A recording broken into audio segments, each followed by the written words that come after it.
저는 대한작업치료사협회 서울지부장 지석연입니다. 저는 작업치료사로 약 26년 정도 장애아동, 청소년, 때로는 노인들의 일상생활, 학교 참여, 직업 참여, 삶의 참여를 도우며 살아왔습니다. 이 시간이 누적되다 보니 학생을 중심으로 다각적인 시도를 하는 선생님들, 학교 관리자들, 부모님들의 좋은 사례를 많이 만나기도 했습니다. 어떤 경우에 특이 있는 학생들을 기다리면서 우리 반 아이가 발표를 할 때 나는 30초에 발표하지만 저 친구가 발표할 때는 2분을 기다리면 된다. 이런 이야기를 하는 비장애 학생들을 같이 만들어가는 교사도 보았습니다. 모든 학생들은 훌륭했습니다. 장애가 중하거나 어려움이 극히 큰 경우라도 학교와 가정과 보건과 복지가 함께 협력할 때 분명히 이 어려움이 줄어드는 것을 경험했고 목격도 했습니다. 그래서 학교 교육은 학생과 교사와 부모가 주인공입니다.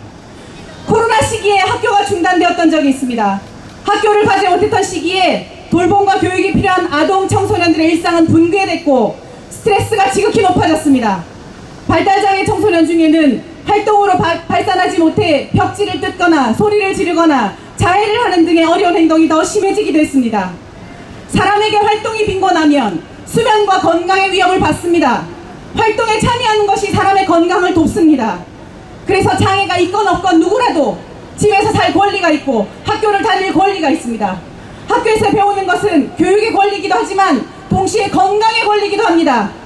그래서 학교는 건강의 터전이기도 합니다. 학교에서 좋은 선생님들을 많이 목격했습니다. 어려운 큰 학생들에게 배울 권리를 도우기 위해 동료 교사의 조언을 얻거나 협력 교사와 함께 하거나 저 같은 외부 전문가들에게 수업을 공개하고 자문을 받는 등 다양한 시도와 도전을 하기도 했습니다.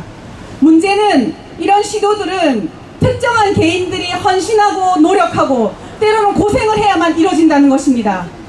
부모가 교사를 설득해야 되고 외부 전문가가 자원봉사를 해야 되고 교장을 설득해야 되거나 국가를 설득해야 되거나 이런 개인 노력이 커야 가능해집니다. 개인의 노력으로 성취된 일은 지속이 어렵습니다. 체계가 필요합니다. 저희 단체가 대한작업치료사인 이유는 여러 나라 작업치료사들과 연맹을 하기 때문입니다. 저희는 국제적으로 규정한 자격을 받았기 때문에 외국인 학생들을 국내에서 지원하고 있습니다. 이때는 한국법을 따르는 것이 아니라 그 사람이 속한 나라의 국가법을 따릅니다. 소위 선진국에서는 이런 거 비교하기 정말 싫거든요.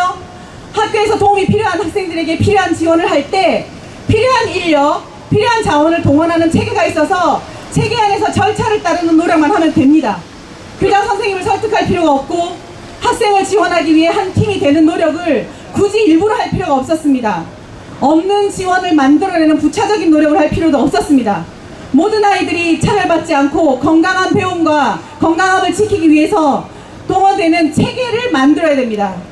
교육과 건강과 복지가 학생, 교사, 가정을 중심으로 연계하는 체계가 지금 우리에게 없습니다. 대한민국 교육부에 부재한 이 체계를 강력히 만들 것을 요청합니다. 장애가 있다고, 적응이 어렵다고, 체계가 부재하다고 교사가 부모가 반복해야 됩니까? 그리고 학생들이 소외돼야 됩니까? 이 모든 사람들은 주인공입니다. 교육부가 이 반목에 대해서 어떤 대책을 가지고 있습니까? 그냥 내버려 두고 있지는 않습니까? 도움이 필요한 교사에게 어려운 상황과 업무에 내몰도록 그냥 내버려 두고 학생들이 배울 수 없고 소외되게 그냥 내버려 두고 학생들이 학생을 놀리게 그냥 내버려 두고 사회와 언론이 가장 약한 장애 학생들을 비난하고 방관하도록 그냥 내버려 두고 어떤 가이드나 혐오에 대한 단호함이 없이 그냥 대응하지 못하는 것이 우리 교육부입니까? 온 국민 앞에 그 무능함과 그 무책임함에 이른 이 교육부일 뿐입니까? 체계를 마련하지 못하면서 선심 쓰듯 문제 상황만 덮으려고 하는 주먹구구식 대응을 거부합니다. 대한민국 교육부에 요구합니다. 학생의 배움, 건강, 보호를 책임지기 위해 다양한 체계와 인력을 마련하십시오. 장애학생 지원과 어려운 행동에 대한 도전과 대응과 감소를 위한 학교를 지원하십시오. 무엇보다 학생의 요구를 최우선하십시오. 학생이 잘 배우게 돕기 위해서 학생에게 있는 정서적, 신체적, 인지적, 사회적, 행동적 특성들을 모두 제대로 고려하십시오. 그리고 학생의 행동상 어려움이 있는 그 학생에게 필요에 맞는 수준에 따른 근거 기반의 체계를 마련하십시오. 그리고 가르치는 교사를 안전하게 하십시오. 교사가 교육에 집중할 수 있도록 교사를 지원하는 체계를 수립하십시오. 학교는 공동체입니다. 바랍니다. 학교가 공동체가 되어서 부모가 참여하도록 부모를 포용하십시오.